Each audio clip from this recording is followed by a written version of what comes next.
Hi, everybody. You might be able to notice we have a new set. Crazy. That Feels nice. yeah, set being the corner of our living room, but it works. You mean our Our fancy studio, studio yeah. over in Vegas? Today, so this is the Talking Podcast. If you're not familiar, new and improved, I would say. I would say that, yes. I'm Cody. I'm Actually, I'm Kevin. sorry, I already screwed this up. Okay. Well, this is the Talking Suggests, right? That's what we're calling this. Oh, yeah. Is that it? Yeah. Is that what we decided on? I like that. All Yeah. right, we'll go with that. If the title's different, you'll see it. This is the Talking Suggests. I'm Cody. I'm Kevin. And today we're talking about the Pirates of the Caribbean trilogy. We're going to be splitting this into 3 movies for each of the films. No movies came out afterwards. It's just the trilogy. That's all we're focusing Yeah, on. that's probably one of my favorite parts. It's pretty concise. Yeah. Just contained its own little world. They felt no need to continue the story. They were like, we nailed it. Right. It's like, we're just going to end it there. We're talking about Pirates of the Caribbean Curse of the Black Pearl today. This came out in 2003, so we were in 3rd grade, right? Yeah. Did you see this in theaters? I did not. Okay. No. You saw it when it came to DVD? Yeah. Yeah. I didn't see this until all the movies were out, so I was very much a late fan of the Pirates movies. But once I saw them, it was something. Sorry, I'm already freaking all over the place. Once I saw them, it was something that like me and my dad watched those movies a lot. Like I would watch and rewatch those quite a bit. I freaking love the Pirates of the Caribbean trilogy, and this first movie is such a good start. It is. It's a great entry. It is. So, Kevin, well, what did you think of Pirates of the Caribbean: Curse of the Black Pearl? All right. Well, I can't piggyback off you on this one. No. I will say I did not watch this in theaters. I don't have a really super deep connection to the movies, but I did go on the ride, I would say, quite a bit, more so than watching the movie. Oh, more than watching? You went on the ride more than you watched the movie? Yeah, you went to Disneyland that much? I would say up to a certain point. I had been on the ride more times than I'd watched the movie. Okay, so do you? But when I got around to watching that movie, it was probably a few grades later. Right. I quite enjoyed it though. It's just a swashbuckling adventure. When had you seen it last? It's been a while, right? Yeah, it'd been quite a while. I think one of the last times I remember watching it was back at like your old place. Right. That was when we were in high school, I think. So that was what, like 8 years ago? Yeah. Yeah. It had been a bit. Did you enjoy it more this time, you feel? I think so. Yeah. Yeah. And I don't know if this movie just, tickles me the right way. I don't know if anyone says that, but now they do. Yeah, they do now. But yeah, I don't know, man. There's just something about this movie and these characters and the journey that we're getting to experience with them that it hits me in all the right ways. Like you're dropped into this story, just enough going into it, and then as you're going along in the movie, there's stuff that's set up at the beginning. So if you've been paying attention, like you'll pick up on it later in the movie. Like set up and payoff. There's so many of those throughout this movie. There's a lot of love and care I feel in this movie too. It's not like people just showed up on set just drunk and It feels like a really, really refined script and then just fantastic casting on top of it. Fantastic directing. Like it's like the perfect storm. It really is. It is. Like you have all these pun not intended. Yeah. Because you have all these different characters and it's like you understand who they are, why they're doing what they're doing, so when they're out an hour and a half in the movie, you understand why they're doing what they're doing, even if it's I can suspend my disbelief enough to get fully immersed in this movie. Like I'm all about it. When you're introducing this like fantasy lore and stuff, I'm still ingrained enough in this world that I'm buying all of it. And I love too. We're not going to talk, future spoilers too much, but they left themselves enough room in this movie so that if a sequel was going to happen, they could build off of what they established. Right. And that's something I noticed too. Yeah. Like there's very smart writing in this movie. Fantastic. Like I feel it's quippy when it needs to be. They let it breathe when they need it to breathe. Mm-hmm. Or there's action when there's action. It's just, I don't know. The pacing is nice. I think the pacing is like perfect. Yeah. I mean, it's really exceptional. When they're, every moment, and it never feels like a scene is wasted, right? It never feels like, No. oh man, maybe this scene should have been left on the cutting board. It's always like, man, we're just moving along and everything fits together perfectly. Yeah. For a for a movie based on a ride attraction at Disneyland, like how crazy is that? No, that's insane. That this That's movie like, ended up being as good as it is. That's like Angry Birds movie getting just 10 out of 10. It almost is, yeah. It really is. How? I don't know. They did it. I mean, they didn't. But. So let's dig into the characters a little bit, because I think they do such a good job in this movie of setting up each and every character. Yeah. You kind of have 4 players, right? You got Jack Sparrow, Elizabeth Swann, Will Turner, and Barbossa. Barbossa being the bad guy. Each and every one of them, every scene that establishes them, it's just perfect. You understand who they are and what they're doing within a few minutes of just knowing the character. I mean, it's really impressive. Even Jack. Even Jack, exactly. Jack's first introduction in this movie is so great. It's fantastic. I love it. It's so good. I love it.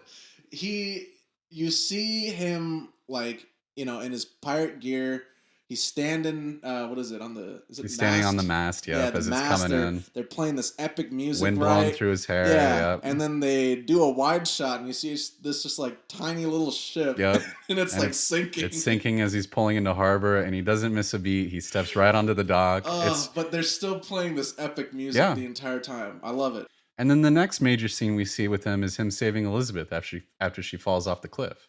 Right. We see him with the 2 bumbling idiot the 2 bumbling idiot soldiers. British, yeah. Don't like them. They're the only characters I don't like in this movie. I feel like I can see, yeah. They're unnecessary when we have the exact same characters as pirates on Barbossa's crew. And the pirates they have more moments that are funny and they're more memorable and endearing, I feel. I don't care about these guys. They're the English guys. They're lame. Next major scene though, we see Jack diving in to save Elizabeth. So it's like, okay, he's a pirate, but he also is kind of he's a hero too, right? There's a good person in there too. Yeah, he's got some type of moral code. Right. But exactly. like what that is, I mean, it's all over the place, right? You know, he's playing both sides. You never know quite what he's doing. He's always got a plan though, and I think that's a great part of his character is people are constantly misjudging him. They're not giving him enough credit, right? Because he's always 2 steps ahead of everyone else. But it doesn't come off that way to people, no. So they write him off. No, he's way smarter than people give him credit for, and I love that so much. Right, because he's almost like the underdog in this. Yeah. So you're rooting for him. He very much is. Yeah, that's fantastic too. I love that. We start out and he's at a very low point, right? Already, right off the bat. Barbossa has mutinied him before the movie even starts. I love this, dude. I love this. Before the movie even starts, all this history has happened between these characters. We have Barbossa. He used to be the first mate of Jack. It's so great to have this history between these 2 characters because you see it even though we haven't experienced it. And that gives it so much more depth. Right. And you feel it. You feel it, yeah. Too. Like there's some kind of credit tension. to the acting, honestly. Right. Yeah. Yeah. You feel that tension between Jack and Barbossa. Mm-hmm. Even at the very beginning of the movie, what are the first lines of the movie, Kevin? Pirates of the Caribbean. Yo ho, a pirate's life for me. That's right. They start off with the ride, and it's 2 things. It's a reference to the ride. Oh my! And then it's oh my gosh! And then it also sets up Elizabeth's character by she's fascinated with pirates. It's so great because most of the time, I feel it would just be a reference, a little wink at the audience, and that's it. But no, it's also serving as a character development moment or a character establishment moment. Oh my gosh! See, look, if this were like a hip hop song, that'd be an entendre, and that's I didn't even think of that. Yeah, that's crazy. It's great. It's great. Wow. That's how good the writing is. That they're not just gonna shove you. They're not just going to wink at the audience and have a cheap throwaway reference to the ride. It serves a purpose. It has purpose. It always nearly every reference in this movie serves a purpose of some sort besides just being a reference. It's forwarding the plot in some way. Or sometimes it is just a cool visual, like when Barbossa drinks the wine or whatever and it just goes through his thing. It's like reference to the ride. It's also just a cool visual, that you could have in the movie. It works regardless of it being a reference. I think that's why that works too. Yeah. Yeah. True. The establishment of Will's character. I love it. Right, he's in the governor's. Or well, this isn't the first time we see him. We see him as a little kid at the beginning, but as an adult, the first time we see him, he's in the governor's mansion. He's like, what is he doing? He's playing with he like barely touches a lamp. On the wall, and then he just breaks it off. He's like looking around. And shoves it down something before they come around. It's like, I love that kind of humor, man. The humor in this movie just in general is fantastic, but it's little moments like that where it's a little bit more just subtle. It's not even subtle. It's just more like, it's not a laugh out loud moment. It's like a chuckle, but it's still really funny. I like it. Establishing that he likes Elizabeth, but he's very respectful, right? He's like, he calls her Miss Swan, and she's like, Will, how many times do I have to tell you? Call me Elizabeth. He's like, as always, Miss Swan, at least once more. It's great. Perfect. He's so respectful. He knows his place, right? Right. But they got that banter. Yeah. Still. They got that banter. Her father's like, kind of like, yep, we're not. Yeah. good boy. You know your place. Yeah. You're gonna marry Norrington though. Yeah. That's where you're at. Right out the bat with Barbossa, I love how they establish, right? He is the most pirate-ass pirate in any of these movies. And I love that they went that direction because it's like he's playing into this kind of stereotype of what you expect pirates to be, and he's the bad guy. And then the hero is Jack Sparrow, right? And he's very much not what we anticipate from pirates. I like that. Right. It's a good flip. I like that flip, and I like that kind of how they work off each other because of that. It's good. Elizabeth's arc too. I mean, I love her whole thing with Norrington and how very common for that time, I feel, right? He's like a much older man than her. Beginning of the movie, right? He's like already, in his 30s, and she's like a little 12-year-old girl. Yeah. Yeah. I like that though, because it's very of its time to be like, this girl's gonna be married to this guy because he's successful and, not because of love. Right. Very classic in that sense, but the way they work off it, the way they play it, I think it works really well. I don't know that this movie would have been made like this today. No, it wouldn't have. Yeah. But I like how they touch on stuff, at least in this movie, because it's like if they are going to be doing something like that, it's character driven, like her not liking Norrington, or I mean, not wanting to be with Norrington. It's not because he's a man, it's because she likes Will. Right. So I mean, well, yeah, exactly. Will's the one for her. And Norrington, too, I love how they play him because in a lesser movie, I feel like he would be just a generic, boring bad guy, but he's really not a bad guy. He's just doing his job. Right. And he's very of his time, like going along with the whole Elizabeth stuff. He does genuinely like Elizabeth. Right. It's not like he's just doing it because he's an asshole. He loves her. No, it's great. Like I said, a lesser movie would have just played him as a boring, stereotypical bad guy, but by the end of the movie, when Jack gets away, and his first mate or whatever, or his lieutenant or whatever, is like, "Aren't we gonna chase him?" He's like, "Oh, I think we can give him a day." It's like, I love it, man. Even Norrington had a little bit of a character arc in this movie. Yeah, it's great. I love the amount of setups and payoffs in this movie. Like, I didn't even catch that Elizabeth one until we were just doing this. I mean, like you could comb through this movie and still miss things like that because there's so many clever little things that are established and then have something later on. Even like the whole Aztec gold thing. I love that. I feel like that's like them being ghosts. It's like right, or not even ghosts. They're cursed, right? Yeah, they're undead. That's very much like a really cool pirate ass thing to do. Yes, I love that. And this is going back off of my thing when they started introducing this other type of like lore.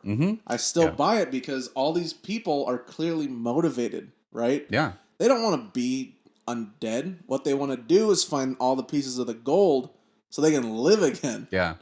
The finale, I mean, I don't... Well, is there any... Before we get there, I do want to talk about the finale, obviously. Is there anything else? Special effects, I mean, they hold up pretty well in this one. I don't think they hold up as well as the second and third one.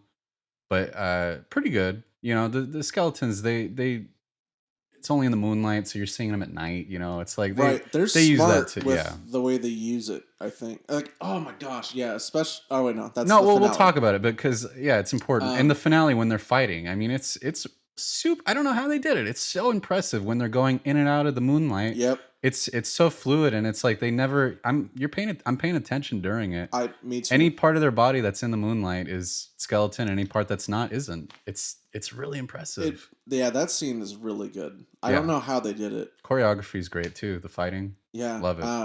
And the shot of all the pirates underwater. Oh yeah, you gotta Such a love it. great reveal. There are certain moments in the score where, like the first time we see Jack, right, and they play that music. It's the theme, right?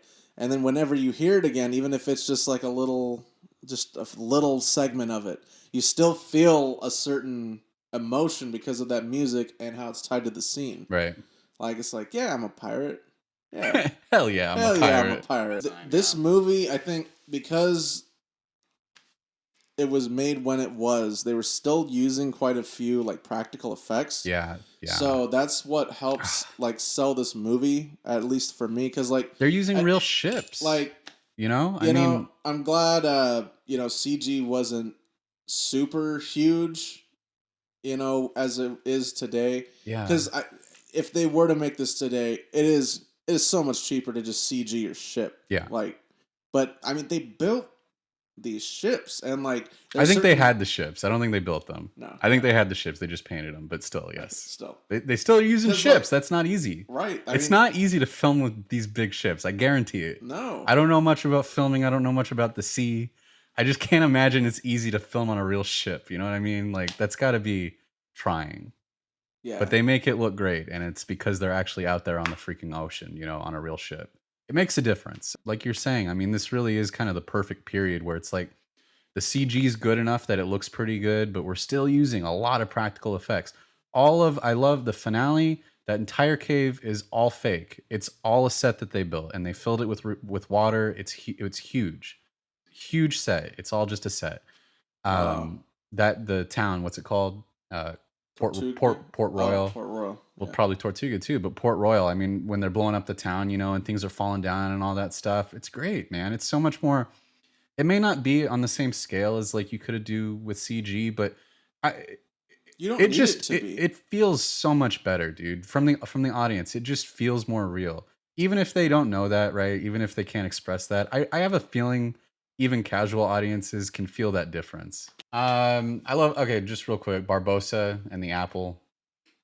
I love it. Another setup and payoff. It's good in and of itself because it's just another reminder that this is something he's pining after. This is something he wants, but he can't have it because of the curse, right? So it's just another little motivation thing. It's not. It's just supposed to represent his kind of freedom, And it's like you gotta love it. Yeah, it's great. I guess we suggest this, right? Yeah, what do you rate this on our 10-foot scale? On my 10-foot, I'm okay. So before I rate this little message, I didn't know if I was biased or not. I went online and searched like bad things about this movie. Yeah, I was looking because I really like this movie. Like, there's such good setups and payoffs if you're an attentive watcher and listener. So like every time, like I rewatch this movie, I'm finding just more stuff that I just found stuff out right now that I wasn't aware of. Right, like this movie is crazy. I don't know how they did it. It's way better than it has any right to be. Yeah, I give this movie 10 feet out of 10 feet. And I as well. I mean, it's a perfect film as far as I'm concerned. You can't get much better than this. Yeah, that is why we suggest it, and you should go watch this. You should go watch this. The Tall King suggests. Next week, I don't know when are we doing this. Yeah, next time we're gonna be reviewing Pirates of the Caribbean, Dead Man's Chest, the second film in the series. Is it my personal favorite? Maybe. We'll find out. Oh. We'll find out. Tune in next time to find out. It's got a rotten score on Rotten Tomatoes. We'll get into that too. Oh, send us out, Kevin. Yes, thank you for looking and listening at the Tall King with your ears.